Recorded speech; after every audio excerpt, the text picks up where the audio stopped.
Hey, what's up, guys? Adam Ronin here, and I'm doing episode 3 of the Ronin Dojo today for Killer Instinct, which was kind of requested by a couple fans, and I also kind of thought it would be a good time to do this with Season 3 that's dropping here in a few days, and with Killer Instinct also going cross-platform with PC, opens up a new window for a lot of new players that might be coming in.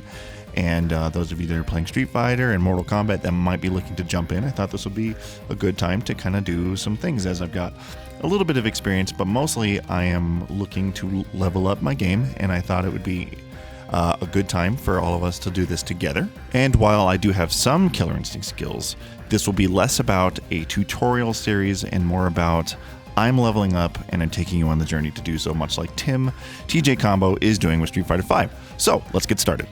So one of the great things about Killer Instinct is the Shadows mode, and I don't want to dig too much into what the Shadows mode is because it would take a lot of time, but basically a shadow, you can have up to 2 shadows right now in Season 2, where you can create basically an AI version of yourself that will fight other AI versions online, and then you can go on and battle other AI versions of other real-life players and vice versa. And the best part about Shadows is you can test your own shadow, and I thought this would be a perfect starting place because the best part about fighting your own shadow is finding the holes in your own game. So just some quick background to my fighting and game experience. So in the 90s, I was a very good 2D fighting game player, and I won a lot of state tournaments and all kinds of stuff for Mortal Kombat 2. I was very good at the basic 2D fighters, and then when fighters roamed into the 3D land and into the 2.5 D land here, as we have with MK9 and Street Fighter 4, Street Fighter 5, all that, I'm just not quite as good, and I'm starting to get better, but I retain a lot of my old habits from the 90s in MK2 days that worked very well in those games that I've brought into modern fighting games that don't quite work out as well. And that habit is I jump constantly. You'll notice from the gameplay footage, by the way, I am the Jago in the white, fighting my shadow, who is in the darker clothing. But I am jumping around like a madman. And my shadow does the same thing because it is basically an AI version of myself. So when I am playing my shadow, I can immediately see, I'm like, wow, this guy's jumping around like crazy. And I'm like, I need to anti-air him. I need to do this. But what the beautiful thing about that is that's me doing that. And by playing myself and seeing that bad habit, it opens it up to my eyes where I'm like, holy crap, I'm jumping way too much. And then I can kind of adjust my game and go forward. Now, I'm still very bad at jumping too much.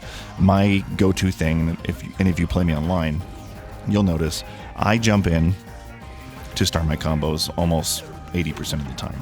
I'm starting to figure out some different gameplay tactics to combat that, but jumping in is my worst enemy. So, now that we know that about my gameplay, let's go ahead and analyze some more bad habits that I have, and maybe we can try to figure out a way that I can overcome those, and maybe you might find that you have these same problems. So you'll see there, my shadow jumped in at me, and of course that's me doing the things.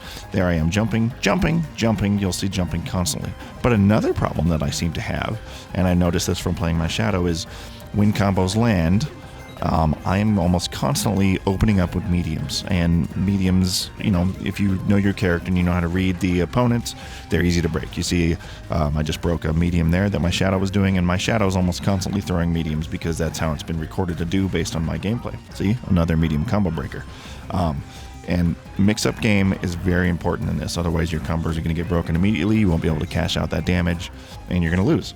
But back to my jumping problem real quick. You'll notice that here, right there, and coming up right here, boom, I've anti-aired. I've started to visualize my pattern of jumping that my shadow does, and I've been able to lock down the timings of when's best to throw down my down Fierce Punch, which is a great anti-air that Jago possesses, and I was able to capitalize on that and then punish. One thing I'd like to point out as well is I have my combo assist mode set to have my ultras as one hit. I have everything else turned off for my combo assist, but I think it's really cool that you can customize combo assist, or you could just leave it on completely if you're brand new to the game, and it helps you streamline the combos. But I like to keep combo assist on for ultras and sometimes for enders, just for easiest. But if I'm competing, I'll just keep it on for the ultra.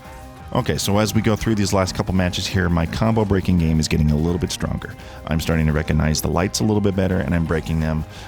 My shadow isn't opening with as many mediums, but now it's starting to open with a lot of lights, and I can recognize the lights as opposed to the mediums and the heavies, and I can break accordingly.